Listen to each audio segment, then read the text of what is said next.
پہلے تو کہا نا کہ جو کچھ جتنے بھی زمین میں درخت ہیں وہ سب کی کلمیں بن جائیں، اور جتنے سمندر ہیں ان کی روشنائی بن جائے، اور پھر اس کے بعد 7 سمندر مزید ہوں، ابحرن سمندر، سب آتو 7، ما نفدت تو نہ ختم ہوں گی، نافدت ختم ہوں گی، کلمات اللہ اللہ کی باتیں، اللہ کے کلمات، تو اللہ کے کلمات کبھی بھی ختم نہ ہوں اگر تمام درختوں کی کلمے بنا لی جائیں، تمام سمندروں کی سیاہی بنا لی جائے، اور اس کے بعد اس کو مزید 7 سمندر اور سیاہی مہیا کریں۔ یہاں پر بحر کے بعد مداد، مداد کا مطلب ہوتا ہے سیاہی، یہ انہی دعا ہم پڑھتے سبحان اللہ و بحمدہ عدد خلقہ و رضا نفسہ و زینت عرشہ و مداد کلماتہ، تو اس میں بھی یہی ہے، یہی والی بات ہے جو یہاں بیان کی گئی ہے۔ مطلب سیم تو وہ نہیں ہے، وہ ہے کہ سبحان اللہ و بحمدہ، سب تعریف اللہ کے لیے ہے اس کی حمد کے ساتھ، عدد خلقی ہی اس کی مخلوقات کی تعداد کے برابر، یعنی اتنی اس کی تعریف جتنی اس کی مخلوقات کی تعداد ہے، وزینت عرشی ہی اس کے عرش کے وزن کے برابر، ومداد کلمات ہی اور اس کی کلمات کو لکھنے کے لیے جتنی مداد چاہیے، جتنی سیاہی چاہیے، اس کے برابر یا اللہ میں تیری تعریف کرتی ہوں۔ تو یہاں پہ بھی بحر کے بعد مداد کا لفظ جو ہے نا وہ لکھا ہوا نہیں ہے، لیکن اس کا مفہوم اس میں شامل ہے یہاں پہ، والبحر مداد، یعنی کہ سمندر بن جائیں سیاہی، ٹھیک ہے۔ تو یمدو کا مطلب ہے کہ وہ مہیا کریں گے اس کو، یا وہ مدد دیں گے اس کو، دیں اس کو، من بعد ہی اس کے بعد سب ابحرن 7 سمندر مزید، ٹھیک ہے۔ یعنی مفہوم اس کا یہی ہے کہ اگر زمین میں موجود سب کے سب درخت کلمے بن جائیں اور سمندر سیاہی بن جائے، پھر مزید 7 سمندروں کا پانی بھی سیاہی بن کر اس میں شامل ہو جائے، تب بھی ما نفدت کلمات اللہ، نہیں ختم ہوں گے اللہ کے کلمات، ان اللہ عزیز حکیم، بے شک اللہ تعالیٰ زبردست اور حکمت والا ہے۔ پہلے بھی آپ کو بتایا گیا کہ کائنات کی ہر چیز جو ہے اللہ کے کلمہ کن سے بنی ہے، کلمہ کن سے، ٹھیک ہے۔ اس طرح اللہ کی تمام مخلوقات بھی گویا اللہ کے کلمات ہیں، کلمات اللہ ہیں، جن کو گننا ممکن نہیں ہے۔ پرانے زمانے کے مقابلے میں آج کا انسان اس کائنات کی وسعت کے بارے میں زیادہ بہتر جانتا ہے۔ سائنسدان جو ہیں وہ اربوں نوری سالوں کی وسعت تک کا مشاہدہ کر چکے ہیں، مگر اس سب کے باوجود بھی وہ کائنات کے بارے میں ابھی بہت کچھ نہیں جانتے، تو بلکہ اندازہ بھی نہیں لگا سکتے اس کائنات کی وسعت کا۔ تو آپ سوچیں کہ یہ کائنات کتنی بڑی ہے، اور اس میں موجود مخلوق یعنی اللہ کے کلمات جو ہیں، پھر ان کو لکھنا کسی کے لیے کیسے ممکن ہے۔ تو یہاں یہ بتایا گیا ہے کہ اللہ کے کلمات، اللہ کی تعریف، اللہ کے جو مخلوقات ہیں، ان کو آپ احاطہ تحریر میں کبھی بھی نہیں لا سکتے۔ ما خلقکم ولا باسکم، نہیں ہے تمہارا پیدا کرنا، ما خلقکم، جہاں ما کا مطلب ہے نہیں، خلقکم تم سب کا پیدا کرنا،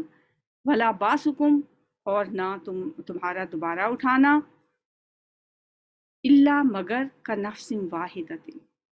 مگر ایسے کہ جیسے ایک جان کا، جیسے ایک جان کا پیدا کرنا اور دوبارہ زندہ کرنا ہوتا ہے نا، پوری مخلوقات کو پیدا کرنا اور پھر دوبارہ اٹھانا اس کے لیے ایسے ہی ہے، مطلب اس کے لیے ایسے ہے جیسے ایک جان کو اس نے پیدا کیا اور ایک جان کو اس نے دوبارہ اٹھایا، اس کے لیے ایسے ہی ہے تمام مخلوقات کو پیدا کرنا۔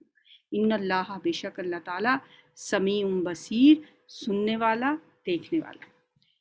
پچھلی آیت میں اللہ کی تخلیق کی وسعت کا تذکرہ تھا، اب اس وسیع کائنات کے انتظام اور اس کی مخلوق کے معاملات کی نگرانی کا ذکر ہے کہ ان تمام امور کی نگرانی اللہ کے لیے کچھ بھی مشکل نہیں ہے. جیسے آیت الکرسی میں فرمایا نا وَلَا يَعُودُهُ حِفْظُهُمَا وَهُوَ الْعَلِيُّ الْعَظِيمُ، اور نہیں تھکاتی اس کو ان دونوں کی حفاظت، وہ بہت بلند اور عظمت والا ہے. بالکل ایسے ہی یہاں فرمایا گیا کہ تمہیں پیدا کرنا اور پھر دوبارہ اٹھانا اس کے لیے کچھ مشکل نہیں. علم ترى ان اللہ، کیا نہیں دیکھا آپ نے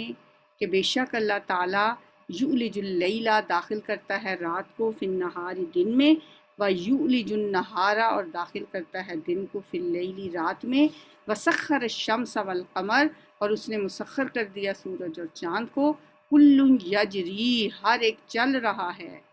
الی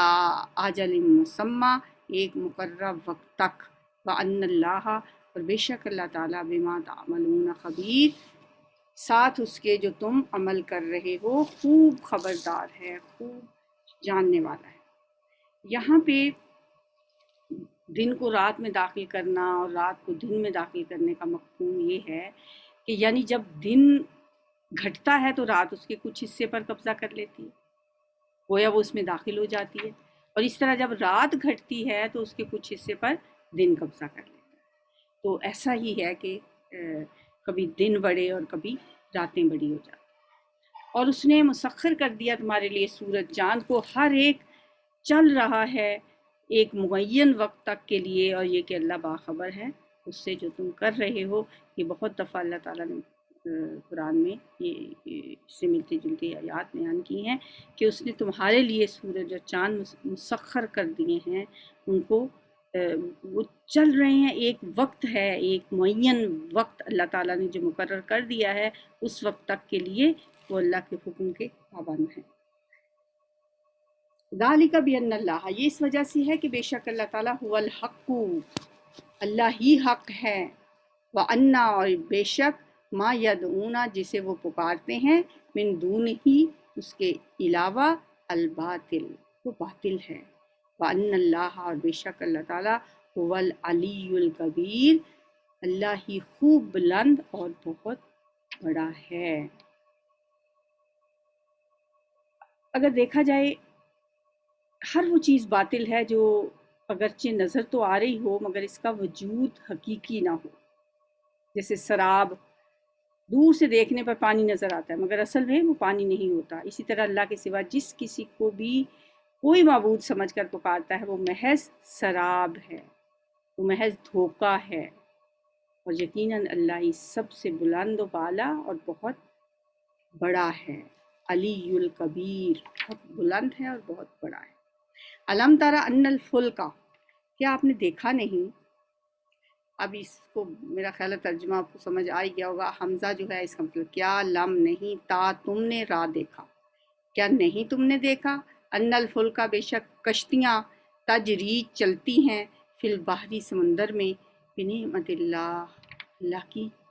نعمت سے، اللہ کی مہربانی سے، لیریکم، تاکہ وہ دکھائے تم کو، من آیات ہی، اپنی کچھ نشانیاں. یعنی کشتیوں کا سمندر میں چلنا، ٹنوں وزن لے کے پانی کی سطح پر کشتیاں ایسے تیر رہی ہوتی ہیں جیسے ہلکی پھلکی سی. بڑے بڑے جہاز اتنا زیادہ ساز و سامان اٹھائے ہوئے سمندر کی پشت کے اوپر رواں دواں ہوتے ہیں. تو یہ اللہ تعالیٰ کی ایک بہت بڑی نشانی ہے، اس کی نشانیوں میں سے ہے، لیریکم من آیاتہ، تاکہ وہ تمہیں دکھائے اب کچھ اپنی نشانیوں میں سے. ان فی ذلک لآیۃ، بے شک اس میں البتہ نشانیاں ہیں، لکل صبار شکور، ہر ایک بہت صبر کرنے والے اور بہت شکر کرنے والے کے لیے. صبار کا لفظ جو ہے نا وہ فعال کے وزن پہ ہے، یہ مبالغے کا صیغہ ہے، اور شکور فعول کے وزن پہ ہے، یہ بھی مبالغے کا صیغہ ہے، یعنی بہت زیادہ صبر کرنے والا اور بہت زیادہ شکر کرنے والا. وَإِذَا غَشِيَهُم مَوْجٌ، اور جب ڈھانپ لیتی ہے انہیں کوئی موج. غشی کس کو کہتے ہیں؟ جب انسان بے ہوش ہوتا ہے، غشی آتی ہے اس کو، تو اس کے حواس کے اوپر کوئی چیز چھا جاتی ہے، اسے ڈھانپ لیتی ہے اور اسے اتنا ہوش نہیں رہتا. اور جب ڈھانپ لیتی ہے ان کو موجن، کوئی موج، کذللی سائبانوں کی طرح، دعو اللہ تو وہ پکارتے ہیں اللہ کو، مخلصین لہ الدین خالص کرتے ہوئے اسی کے لیے دین کو، فلما پھر جب نجاہم ہم نجات دے دیتے ہیں ان کو، الی البری نجاہم وہ نجات دے دیتا ہے ان کو، وہ جو اگر نہ ہم ہوتا نا پھر ہونا تھا نجینا، یہاں ہے نجا وہ نجات دے دیتا ہے ہم ان کو، الی البری خشکی کی طرف، فمنہم تو ان میں سے کوئی مقتصد سیدھی راہ پر قائم رہنے والا ہوتا ہے، اور کوئی جو ہے وہ بات نہیں مانتا۔ اب مقتصد کا مطلب ہوتا ہے درمیانی راہ، میانہ روی، درمیان کا رستہ اختیار کرنا۔ تو یہاں پہ یہ کہا جا رہا ہے کہ ان میں سے اکثر و بیشتر توحید خالص سے پھر جاتے ہیں، شرک کی راہ اختیار کر لیتے ہیں، کچھ ایسے ہوتے ہیں جو مقتصد درمیانہ رستہ اختیار کر لیتے ہیں، ٹھیک ہے۔ اس کا مطلب یہ اقتصاد کا مطلب میانہ روی ہی میرا خیال ہے، یہاں لکھا ہوا ہے سیدھی راہ پر قائم رہنے والا، میانہ روی اختیار مطلب یہ ہے کہ کچھ تو شرک کی طرف چلے جاتے ہیں، اب وہ چیز یہاں پہ نہیں ہے، وہ محذوف ہے کہ کچھ شرک کی طرف واپس چلے جاتے ہیں، کچھ سیدھی راہ پر قائم رہنے والے ہوتے ہیں، منہم ان میں سے کوئی تھوڑے بہت ہوتے ہیں ایسے، جیسے حضرت اکرمہ تھے ابو جہل کے جو بیٹے تھے۔ وما یجحد اور نہیں انکار کرتا بھی آیاتنا ہماری آیات کا، الا مگر کلو خطار کفور، کلو ہر ایک وہ شخص، خطارن جو عہد توڑنے والا ہے، جھوٹ بولنے والا بھی اس کا معنی کیا جاتا ہے اور عہد توڑنے والا بھی کیا جاتا ہے، تو کفور ناشکری کرنے والا، یعنی ہماری آیات کا انکار وہی کرتے ہیں جو قول کے جھوٹے ہوتے ہیں، جو بد عہد ہوتے ہیں، جو انتہائی ناشکرے ہوتے ہیں۔ یا ایھا الناس اتقوا اے لوگو ڈرو، ربکم اپنے رب سے، وخشو اور خشیت اختیار کرو۔ اب تقوی بھی ہے، خشیت بھی ہے، دونوں الگ الگ لفظ ہیں، دونوں کے مفہوم بھی الگ الگ ہیں، لیکن دیکھا جائے تو دونوں کا معنی ڈرنا ہے، اگر ہم ڈرنا ہی اس کا ترجمہ کرتے ہیں تو بھی کوئی حرج نہیں ہے۔ اے لوگو ڈرو اپنے رب سے، یا تقوی اختیار کرو اپنے رب کا، وخشو اور ڈرو، یومن اس دن سے، لا یجزی نہ کام آئے گا، والد کوئی والد، ہم والدہی اپنے بیٹے کے،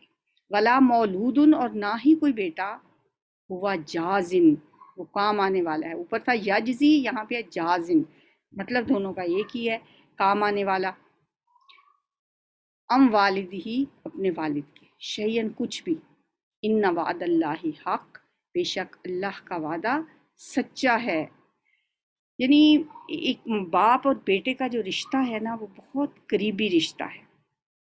اللہ تعالیٰ نے یہاں پہ باپ اور بیٹے کا قریب ترین رشتہ بتا کے یہ بتا دیا کہ اس کے علاوہ جتنے بھی رشتے ہیں ان کے بارے میں بھی سمجھ جاؤ کہ اس دن کوئی کسی کے کام نہیں آ سکتا۔ اگر باپ بیٹے کے کام نہیں آتا، بیٹا باپ کے کام نہیں آتا، تو پھر کون کس کے کام آئے گا؟ ہم نے پہلے بھی پڑھا وَاتَّقُوا يَوْمًا لَا تَجْزِي نَفْسٌ عَن نَفْسٍ شَيْئًا وَلَا يُقْبَلُ مِنْهَا شَفَاعَةٌ وَلَا يُؤْخَذُ مِنْهَا عَدْلٌ وَلَا هُمْ يُنصَرُونَ۔ اور ڈرو اس دن سے جس دن کام نہیں آئے گی کوئی جان کسی دوسری جان کے کچھ بھی، اور نہ کسی سے کوئی سفارش قبول کی جائے گی، اور نہ ہی کسی سے کوئی فدیہ لیا جائے گا، اور نہ ہی انہیں کوئی مدد مل سکے گی۔ فلا تغرنکم الحیات الدنیا اور نہ پس نہ، غرہ یغر ہوتا ہے دھوکہ دینا، غرہ یغر غرور دھوکہ، پس نہ دھوکے میں ڈالے تجھے، الحیات الدنیا دنیا کی زندگی، ولا یغرنکم اور نہ دھوکے میں ڈالے تمہیں، باللہ اللہ کے بارے میں، الغرور دھوکے میں ڈالنے والا، یعنی دغاباز، مراد اس سے کون ہے؟ شیطان۔ دنیا کی زندگی سے بھی دھوکہ نہ کھانا اور شیطان سے بھی دھوکہ نہ کھانا۔ اللہ تعالیٰ کتنا واضح اور کلیئر کر کے ہمیں وارن کر رہے ہیں، سمجھا رہے ہیں کہ انسانوں، اللہ کے بارے میں انسان کو دھوکے میں ڈالنے والے شیطان کے شکنجے میں نہ پھنس جانا، اس کی باتوں میں نہ آ جانا، اس کے حربے وہ ہر طرح کے آزماتا ہے۔ کبھی وہ انسان کو ہمدردانہ طریقے سے یہ بتانے کی کوشش کرتا ہے کہ اللہ بڑا غفار ہے، بہت رحیم ہے، وہ بہت غفور ہے، گھبرانے کی ضرورت ہی کوئی نہیں ہے، خواہ تم پریشان ہوتے ہو۔ اگر زندگی ملی ہے، زندگی تو ایک ہی دفعہ ملتی ہے، اس طرح کی باتیں آپ نے سنی ہوگی لوگوں سے، زندگی روز تھوڑی ملتی ہے، بابر بیش کوش کے عالم دوبارہ نیست، زندگی دوبارہ تھوڑی ہاتھ آنے والی، عیش کرو، اللہ بہت رحیم ہے، غفور ہے، اس نے جنت کس لیے بنائی ہے؟ ہمارے لیے ہی تو بنائی ہے، وہ دوزخ میں کیوں ڈالے گا؟ وہ تو 70 ماہوں سے بڑھ کے محبت کرتا ہے۔ تو یہ سوچ سوچ کے گناہ کرتے جاؤ تو یہ شیطان انسان کو خود دھوکے میں ڈالتا ہے، بڑے بڑے گناہ گاروں کو بخش دے گا۔ یہ کر کر سوچ سوچ کے انسان جب گناہ کرتا ہے تو گویا وہ اس دھوکہ باز کی باتوں میں آ جاتا ہے۔ تو یہاں اللہ فرما رہے ہیں ہرگز نہ دھوکے میں ڈالے تمہیں دنیا کی زندگی، اور ہرگز دھوکے میں نہ ڈالے تمہیں اللہ کے بارے میں دھوکے باز یعنی شیطان۔ ان اللہ، بے شک اللہ تعالیٰ۔ اب یہاں سے جو آیات آخری جو شروع ہو رہی ہے اس میں آخری آیت ہے، اور اس میں 5 چیزوں کا ذکر ہے کہ 5 چیزوں کا ذکر علم اللہ کے پاس ہے۔ ان میں سے پہلی اور آخری 2 جو ہیں ان کے ساتھ تو خصوصیت کے ساتھ علم کی بات ہے کہ ان اللہ، بے شک اللہ، عندہ علم الساعہ، اسی کے پاس ہے قیامت کا علم۔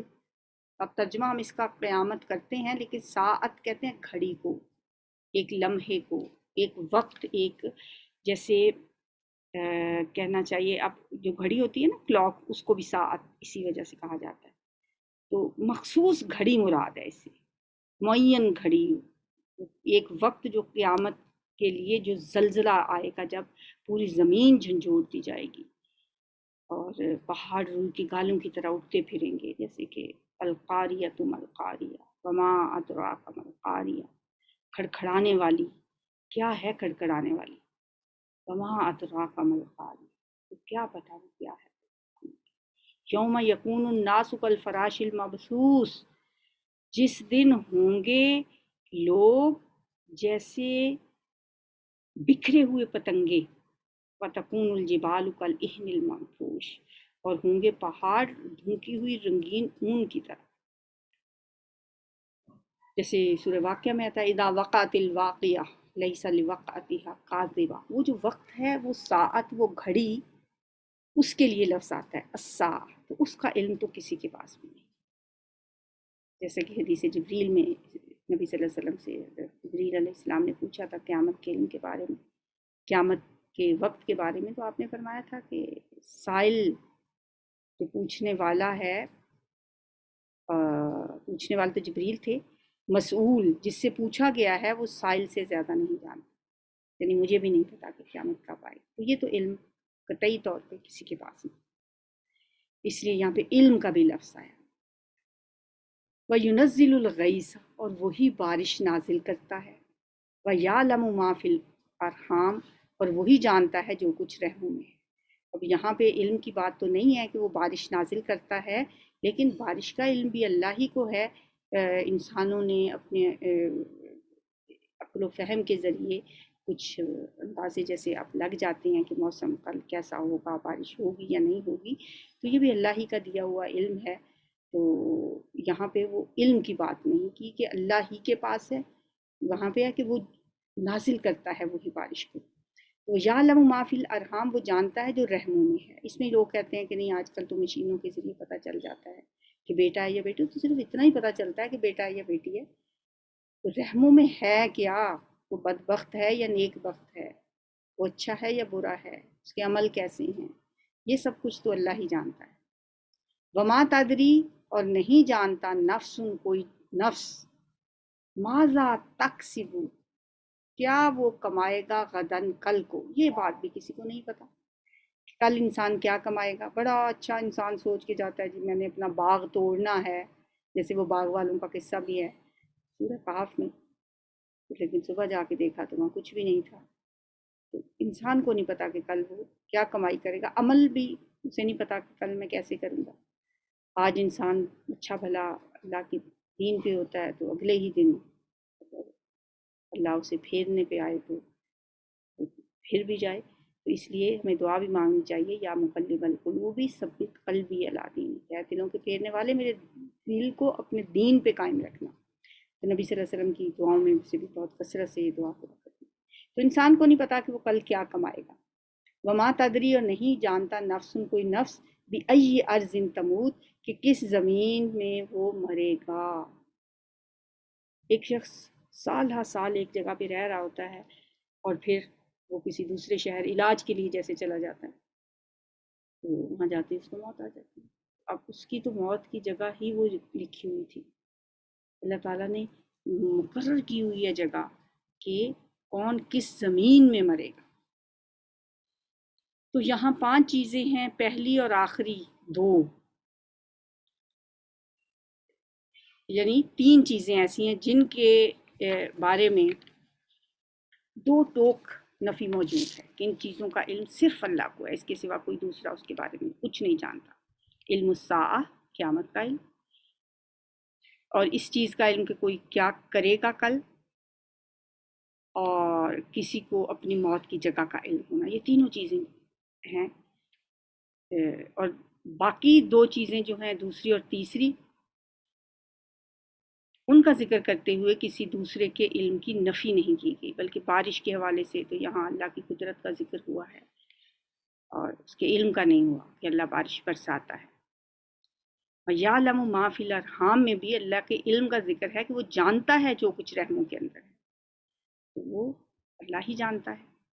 کہ رحموں کے اندر کیا ہے۔ تو یہ 5 چیزوں پر مشتمل یہ آیت ہے جو کہ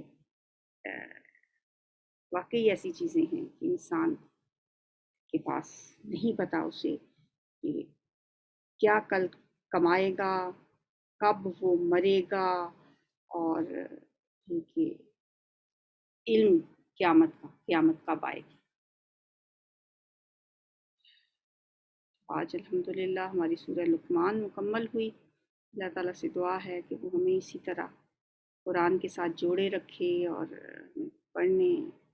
قرآن اور اسے سمجھنے اور اس پہ عمل کرنے کی توفیق عطا فرمائے۔ اور اس سلسلے میں اگر کوئی غلطی یا کوتاہی ہو جاتی ہے، ہم انسان ہیں، بندہ بشر ہیں، یا اللہ معاف فرما دینا۔ کوئی ٹنگ سلپ ہو جاتی ہے، کبھی کوئی چیز کسی کا علم ہمیں نہیں بھی ہوتا، اور بعض اوقات ہم نے کوئی چیز ایسی بول دیتے ہیں جو ہو سکتا ہے ٹھیک نہ ہو، تو اللہ تعالیٰ معاف فرمائے۔ ارادتاً کوئی بھی ایسا نہیں کرتا، تو اللہ تعالیٰ سے بخشش کی امید ہے کہ اللہ تعالیٰ معاف فرما دے گا۔ اللہ ہماری اس چھوٹی سی کوشش کو قبول کر لے، اور جو لوگ پڑھ رہے ہیں اللہ تعالیٰ ان کو میرے لیے صدقہ جاریہ بنائے، اور آگے ان کو اس علم کو پھیلانے کی توفیق عطا فرمائے۔ ربنا تقبل منا انک انت السمیع العلیم وتب علینا انک انت التواب الرحیم، وصلی اللہ تعالی علی خیر خلقہ محمد وآلہ وصحابہ وازواجہ وذریتہ اجمعین برحمتک یا ارحم الراحمین، الہی آمین۔ سبحانک اللہم وبحمدک، نشہد ان لا الہ الا